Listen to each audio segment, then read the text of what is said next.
ഇത് ലോഞ്ച് ചെയ്ത സമയത്ത് ഇവനുണ്ടായിരുന്ന ഏറ്റവും വലിയൊരു പ്രോബ്ലം എന്തായിരുന്നു പറഞ്ഞു കഴിഞ്ഞാൽ, ഞാൻ ഡ്രൈവ് ചെയ്തതിൻ്റെ അകത്ത് ഈ ഒരു പ്രൈസ് റേഞ്ചിൽ ഏറ്റവും നല്ല ഇപ്പോൾ ഈ സിട്രോണിൻ്റെ എഞ്ചിൻ എന്ന് പറയുന്നത് ഇറ്റ്സ് റിയലി റിലയബിൾ. ഇവൻ്റെ ഒരു മാസീവ്നെസ് ഫീൽ ചെയ്യുന്ന എവിടെയാണെന്ന് പറഞ്ഞു കഴിഞ്ഞാൽ, and also one more special thing that I need to show you. പിന്നെ ഇതിൻ്റെ ബ്രേക്കിംഗ് ആണെങ്കിലും വളരെ എഫിഷ്യൻ്റ് ആണ്. നമ്മൾ കണ്ട് ഒരു 60-70 കിലോമീറ്റർ സ്പീഡ് വന്നു.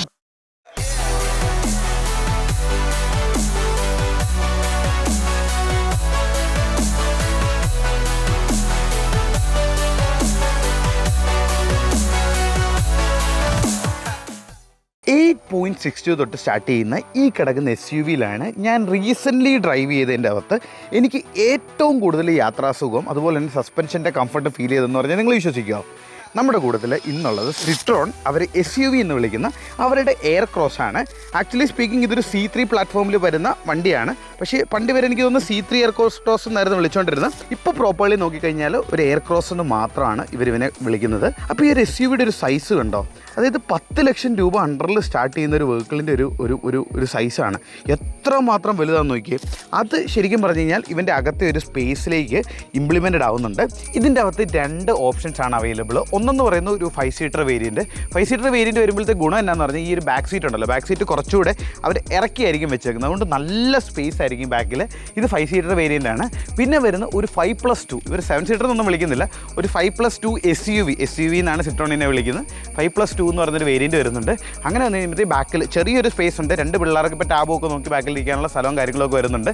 പിന്നെ ഇത് ലോഞ്ച് ചെയ്ത സമയത്ത് ഇവനുണ്ടായിരുന്ന ഏറ്റവും വലിയൊരു പ്രോബ്ലം എന്തായിരുന്നു പറഞ്ഞു കഴിഞ്ഞാൽ, ഇതിന് ഓട്ടോമാറ്റിക് ഇല്ലായിരുന്നു. യെസ്, ഇത് ലോഞ്ച് ചെയ്ത സമയത്ത് ഇവന് ഓട്ടോമാറ്റിക് ഇല്ലായിരുന്നു. പക്ഷേ ഇപ്പം ഇവന് ഓട്ടോമാറ്റിക്കും കാര്യങ്ങളൊക്കെ കമ്പനി കൊടുത്തിട്ടുണ്ട്. ഒരൊറ്റ എഞ്ചിൻ ഓപ്ഷനിൽ അവൈലബിൾ ആയിട്ടുള്ളൂ 1.2 ലിറ്റർ 3 സിലിണ്ടർ പെട്രോൾ എഞ്ചിന്. ഇതിൻ്റെ അകത്ത് ഇപ്പോൾ ഓട്ടോമാറ്റിക്കൽ അവൈലബിൾ ആണ്, മാനുവൽ ഗിയർ ബോക്സിൽ അവൈലബിൾ ആണ്. ഇനിയിപ്പോൾ നമ്മൾ ഇതിൻ്റെ ഒരു ഫ്രണ്ടിൻ്റെ ഒരു ഡിസൈനും കാര്യങ്ങളൊക്കെ നോക്കുകയാണെന്നുണ്ടെങ്കിൽ അത്യാവശ്യം മോഡേൺ സ്റ്റൈൽ, ആ ഒരു ഫ്രഞ്ച് കാറിൻ്റെ ഒക്കെ ഒരു ഡിസൈൻ സ്റ്റൈൽ വരുന്ന രീതിയിലാണ് ഇതിൻ്റെ ഒരു ഡിസൈനിങ് പോയേക്കുന്നത്. സിട്രോണിൻ്റെ ലോഗോ നല്ല രീതിയിൽ ദാണ്ട് ഇവിടെ ലൈക്ക് ഇൻറ്റഗ്രേറ്റ് ചെയ്ത് വെച്ചിട്ടുണ്ട്. ഫ്രണ്ടിൽ പിയാനോ ബ്ലാക്ക് ആണ് വരുന്നത്. ഇവിടെ ദാണ്ട് ഒരു ഇൻഡിക്കേറ്റർ കൊടുത്തിട്ടുണ്ട്. ഇവിടെ ഒരു DRL വരുന്നുണ്ട്. നമ്മുടെ പ്രൊജക്ടർ ഹെഡ് ലാമ്പ് ആണെങ്കിൽ നല്ല ഭംഗിയുണ്ട്. എൻ്റെ അകത്ത് സിട്രോൺ എന്നുള്ളത് നല്ല രീതിയിൽ എംബാർഗോ ചെയ്ത് അവർ വെച്ചിട്ടുണ്ട്. നമ്പറിൻ്റെ താഴെ ഇവിടെ ഒരു പിയാനോ ബ്ലാക്ക് ഫിനിഷും കൊടുത്തിട്ടുണ്ട്. ഇനി ഇവൻ്റെ ഒരു മാസീവ്നെസ് ഫീൽ ചെയ്യുന്ന എവിടെയാണെന്ന് പറഞ്ഞു കഴിഞ്ഞാൽ, നമ്മൾ ഈ ഒരു സൈഡ് പ്രൊഫൈൽസിലേക്ക് വരുമ്പോഴാണ്. അപ്പോൾ ആദ്യം തന്നെ ഇവന് കൊടുത്തേക്കുന്ന ഒരു 17 ഇഞ്ചിൻ്റെ ടയേഴ്സാണ്. ആ അലോയ്സ് കാണാൻ നല്ല ഭംഗിയുണ്ട്. നല്ല രീതിയിൽ ഇൻറ്റഗ്രേറ്റ് ചെയ്തിട്ടാണ് ആ അലോയ്സ് കൊടുത്തേക്കുന്നത്. 215 ഇഞ്ച്, അതായത് ആ ഗ്രിപ്പ് നല്ല രീതിയിലാണ് അവിടെ വന്നിരിക്കുന്നത്. അത്യാവശ്യം റോഡ് ഗ്രിപ്പും കാര്യങ്ങളൊക്കെ വരുന്നുണ്ട്.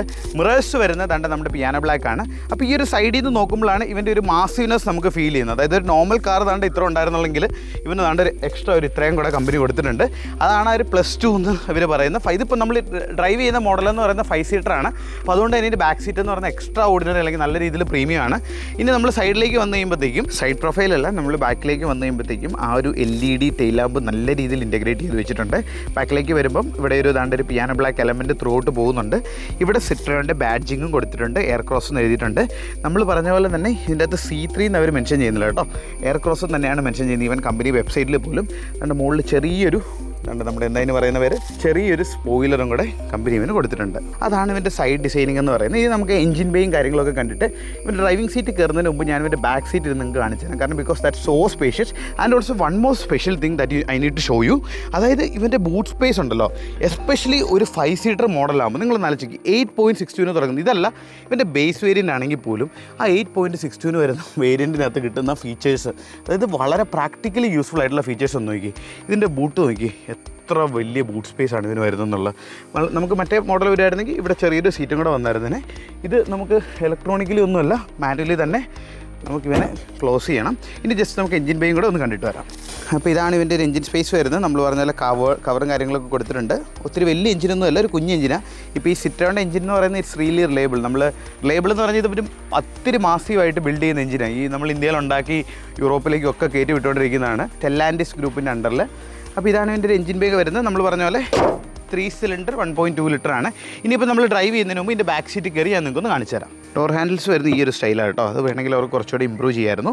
ഇനിയിപ്പോൾ നമ്മൾ അകത്തേക്ക് കയറുമ്പോൾ ഞാൻ പറഞ്ഞ പോലെ തന്നെ വളരെ സ്പേഷ്യസ് ആയിട്ടുള്ള ഒരു ഇൻറ്റീരിയറാണ്. ഇതിന് കൈൻഡ് ഓഫ് ഒരു വൈറ്റ് കളർ തീമാണ് അവർ കൊടുത്തിരിക്കുന്നത്. ഡോർപാഡിലാണെങ്കിലും ആ ഒരു ഇൻറ്റഗ്രേഷൻ പോകുന്നുണ്ട്. 5 സീറ്റർ മോഡലായതുകൊണ്ട് നമുക്ക് നല്ല രീതിയിലുള്ള ലെഗ് സ്പേസും കാര്യങ്ങളൊക്കെ വരുന്നുണ്ട്.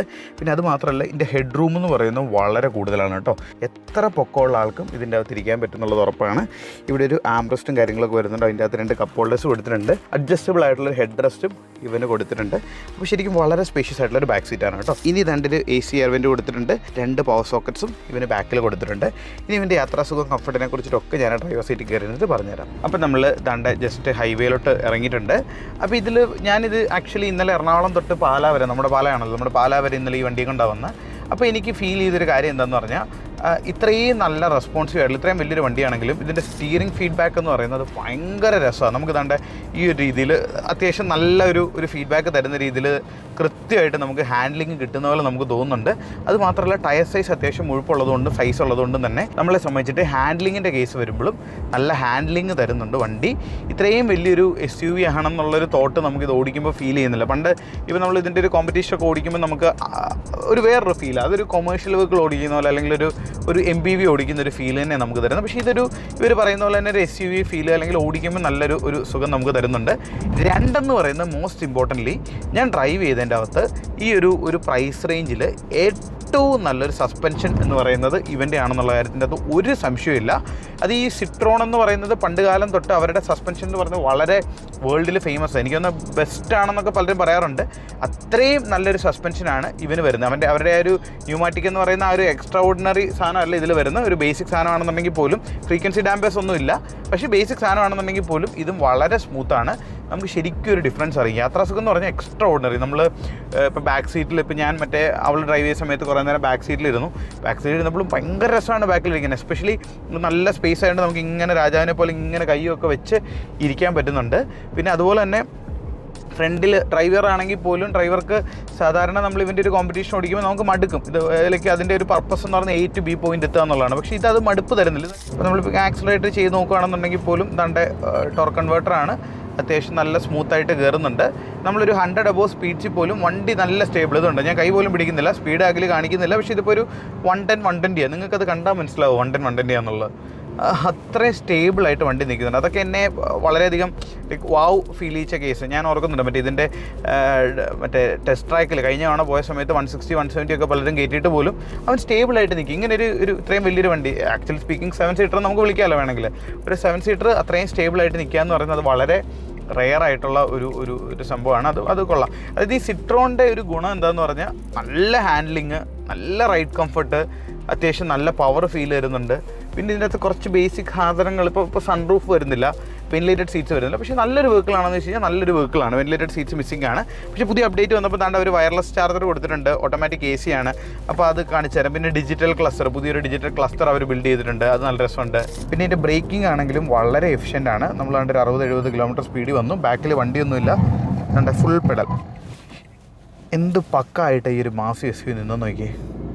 ഞാൻ പറഞ്ഞ പോലെ പുതിയൊരു 3 സ്പോക്ക് സ്റ്റിയറിംഗ് വീലാണ് കൊടുത്തേക്കുന്നത്. നല്ല രസമുണ്ട്. സ്റ്റിയറിംഗ് ഫീഡ് ഇപ്പോൾ ഭയങ്കര ലൂസല്ല. പക്ഷേ നമ്മൾ കുറച്ച് സ്പീഡ് കയറുമ്പോഴത്തേക്കും അതിൻ്റെ ഫീഡ്ബാക്ക് ചേഞ്ച് ചെയ്യുന്നുണ്ട്. ഇവിടെ നമ്മുടെ ഇൻഫർടൈൻമെൻറ്റ് കൺട്രോൾ കൊടുത്തിട്ടുണ്ട്. ഇവിടെ ഈ മെനു കൊടുത്തിട്ടുണ്ട്. അതായത് ഇതിൻ്റെ അകത്ത് നോക്കി ഡിഫറെൻറ്റ് ക്ലസ്റ്റേഴ്സാണ് ഇവന് വന്നിരിക്കുന്നത്. ടയർ പ്രഷർ മോണിറ്റർ, അങ്ങനെ അത്യാവശ്യം വേണ്ട എല്ലാവിധ ഫീച്ചേഴ്സും വരുന്നുണ്ട്. പിന്നെ അത് ഞാൻ കണ്ട വേറെ കേസ് എന്ന് പറഞ്ഞാൽ ഇതിനകത്ത് എക്കോ എന്നൊക്കെ പറഞ്ഞാൽ നമ്മൾ പല മോഡലിൽ ഇതിൻ്റെ നമ്മൾ ആക്സിലേറ്റർ കൊടുക്കുന്ന അനുസരിച്ച് തന്നെ ഇവിടെ എക്കോയിലാണോ അല്ലെങ്കിൽ ഏതൊരു ഡ്രൈവിംഗ് സ്റ്റൈൽ എങ്ങനെയാണെന്നുള്ളത് ഇൻഡിക്കേറ്റ് ചെയ്യുന്നുണ്ട്. പുതിയൊരു AC കൺട്രോൾസ് ആണ് കേട്ടോ. ഇതും നല്ല രസമായിട്ടുണ്ട്. ഒരു ബേസിക് ഒരു ഇൻഫർടൈൻമെൻറ്റ് വരുന്നുണ്ട്. നമ്മൾ ഒരു ഹണികോം സ്റ്റൈൽ, ഈ സ്റ്റൈലിന് എന്താ വിളിക്കുന്നത് എനിക്ക് കൃത്യം അറിയത്തില്ല. നിങ്ങൾക്ക് അറിയാമെങ്കിലൊന്ന് പറയാം. എന്തോ ഒരു ഡിഫറെൻറ്റ് ഷേപ്പിൽ എന്നാൽ നല്ല രീതിയിൽ ഇൻറ്റഗ്രേറ്റ് ചെയ്തിട്ടുള്ള ഒരു ഒരു AC വെൻസാണ് അവിടെ കൊടുത്തിരിക്കുന്നത്. പിന്നെ ഇതുണ്ട്, ഈ ഗിയർ, ഇതും കൂടെ എനിക്ക് നിങ്ങൾക്ക് ഒന്ന് കാണിച്ചു തരണം. അതായത് നമുക്കിവിടെ ഒന്ന് ഒതുക്കാം. ലിറ്ററലി ഈ ഒരു ഗിയർ ഉണ്ടല്ലോ, ഇതിൻ്റെ ഒരു സൗണ്ട് കണ്ടോ, നമ്മുടെ പണ്ടത്തെ ഇത് ക്ലിക്ക് സ്റ്റൈലൊക്കെ കൊടുത്ത് എനിക്കത് ഭയങ്കര ഇഷ്ടപ്പെട്ടു. ഡ്രൈവ് ചെയ്യുമ്പോഴാണെങ്കിലും നമ്മൾ ഗിയർ മാറിയിടുമ്പോൾ ഒരു പണ്ടത്തെ ഒരു അനലോഗ് ഫീല് അവൻ തരുന്നുണ്ട്. പിന്നെ ഇപ്പോൾ എൻ്റെ അടുത്ത് ഇപ്പോൾ ഇതിൻ്റെ ഒരു കൺക്ലൂഷൻ ചോദിക്കുകയാണെന്നുണ്ടെങ്കിൽ ഞാൻ പറയുന്നത് ആക്ച്വലി ഈ വെഹിക്കിള് നല്ലൊരു വെഹിക്കിളാണ്. എസ്പെഷ്യലി ഇതിൻ്റെ ആ ഒരു സ്റ്റാർട്ടിങ് മോഡൽസ് എന്നൊക്കെ പറയുന്നത് 8.62 lakhs തുടങ്ങിയതാണ്. നിങ്ങളൊന്ന് ആലോചിച്ച് നോക്കിയാൽ 10 ലക്ഷം രൂപയ്ക്ക് അണ്ടറിൽ ഇത്രയും വലിയൊരു വണ്ടി എന്ന് പറയുന്നത് അതൊരു നല്ല ഡീല് തന്നെയാണ്. ഇപ്പം കൊച്ചിയിലാണെങ്കിലും കോട്ടയത്താണെങ്കിലും ഇപ്പം നമുക്ക് സർവീസ് സെൻറ്റേഴ്സും കാര്യങ്ങളൊക്കെ ഇവർ കൊടുത്തിട്ടുണ്ട്, സ്റ്റാർട്ട് ചെയ്തിട്ടുണ്ട്. ഇപ്പോൾ നിങ്ങൾ എന്താണെങ്കിലും 10 ലക്ഷം രൂപയ്ക്ക് അണ്ടറിൽ വേറൊരു വെഹിക്കിൾ നോക്കുന്ന ഒരാളാണെന്നുണ്ടെങ്കിൽ ജസ്റ്റ് വന്ന് ഇതൊന്ന് ടെസ്റ്റ് ഡ്രൈവ് ചെയ്ത് നോക്കുക. ടെസ്റ്റ് ഡ്രൈവ് ചെയ്ത് നോക്കുമ്പോൾ നിങ്ങൾക്ക് ഇതിനോടൊരു ഇഷ്ടം തോന്നാനുള്ളൊരു സാധ്യത ഞാൻ കാണുന്നുണ്ട്. കാരണം എന്താണെന്ന് വെച്ചാൽ ഇപ്പോൾ 5+2 മോഡലാണെന്നുണ്ടെങ്കിൽ നിങ്ങൾക്കൊരു 7 സീറ്റർ പോലെ ആക്ട് ചെയ്യുകയും ചെയ്യും. ഇനി അതല്ല 5 സീറ്റർ മോഡലാണ് നിങ്ങൾ എടുക്കുന്നതെങ്കിൽ ബാക്കൊക്കെ ഭയങ്കര രാജകീയമാണ്. നിങ്ങളൊന്ന് ഒരു ബേസിക്കലി ഒന്ന് കാൽക്കുലേറ്റ് ചെയ്ത് നോക്കിയാൽ നമ്മൾ ചില ബേസ് വേരിയൻറ്റ് ചില കമ്പനികളുടെ ബേസ് മോഡൽ തന്നെ അതിൻ്റെ ഫുൾ ഓപ്ഷൻ വരുമ്പോൾ ഏതാണ്ട് 8 ലക്ഷം രൂപ വരും.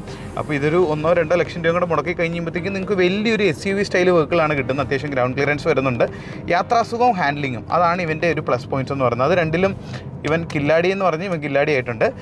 നല്ല രീതിയിലുള്ള കംഫർട്ടാണ് നമുക്ക് ഈ ഒരു എയർ ക്രോസ് തരുന്നത്. ഇത് കണ്ടോ, ഇതുപോലുള്ള ബാഡ് റോഡ്സ് വരുമ്പോഴും ഇവൻ്റെ ഹാൻഡ്ലിംഗ് ഉണ്ട്. ചെറിയ ചെറിയ ഇറഗുലാരിറ്റീസ് ഒന്നും നമ്മൾ ഇതിൻ്റെ അകത്ത് അറിയുന്ന പോലും ഇല്ല. നമ്മളൊരു 50-60 കിലോമീറ്റർ സ്പീഡിൽ പോയാൽ പോലും നമ്മുടെ വീട്ടിലേക്ക് കയറുന്ന ഒരു കുറേ കല്ല് ബാക്കിയ റോഡുണ്ടല്ലോ, അതിൽ നമുക്ക് കൃത്യമായിട്ട് അറിയാം വെഹിക്കിളിൻ്റെ ഒരു എത്രമാത്രം അതിൻ്റെ ഡാമ്പേഴ്സ് പിടിച്ചെടുക്കുന്നുണ്ടെന്നുള്ള. അതായത് ഇതിപ്പോൾ നമ്മുടെ ആ പാലക്കാട് എന്നൊക്കെ പറയുന്ന ആ സ്ഥലമുണ്ടല്ലോ, കുറച്ച് പൊട്ട റോഡുകളാണ്. പൊട്ട റോഡുകൾ ഇൻ ദ സെൻസ് ലൈക്ക് ഇറഗുലറാണ്. അപ്പോൾ ആ റോഡ്സിൽ കൂടെ പോകുമ്പോൾ പോലും നമുക്കത് കൃത്യമായിട്ട് ഇവൻ്റെ സസ്പെൻഷൻ അവനെ ഇൻഹെറിറ്റ് ചെയ്തെടുക്കുന്നൊരു ഫീലിംഗ് നമുക്ക് കിട്ടുന്നുണ്ട്. അതുകൊണ്ട് തന്നെ നമ്മൾ ഇന്ത്യൻ യൂസേഴ്സിന് പറ്റുന്ന ഒരു വെഹിക്കിളാണെന്നുള്ളതാണ് എനിക്ക് ഫീൽ ചെയ്തൊരു കാര്യം. കേട്ടോ, എനിക്ക് വണ്ടി ഇഷ്ടപ്പെട്ടു. ഓടിക്കാനും അതുപോലെ തന്നെ യാത്രാസുഖത്തിൻ്റെ കേസിലും വണ്ടി കൊള്ളാം. നിങ്ങൾ എന്താണെങ്കിലും ജസ്റ്റ് ഈ ഒരു സെഗ്മെൻറ്റിൽ വെഹിക്കിൾ എടുക്കാൻ നോക്കുന്ന ഒരാൾ എന്താണെങ്കിലും ജസ്റ്റ് ഒരു give it a test drive. നിങ്ങളിതിലേക്ക് ഒരു ഇഷ്ടം തോന്നാനുള്ളൊരു നിങ്ങൾക്ക് ഇതിനോടൊരു ഇഷ്ടം തോന്നാനുള്ള ഒരു ഇത് ഞാൻ കാണുന്നുണ്ട്. അപ്പോൾ this is your Deepak Rajan signing off. Thank you so much and by.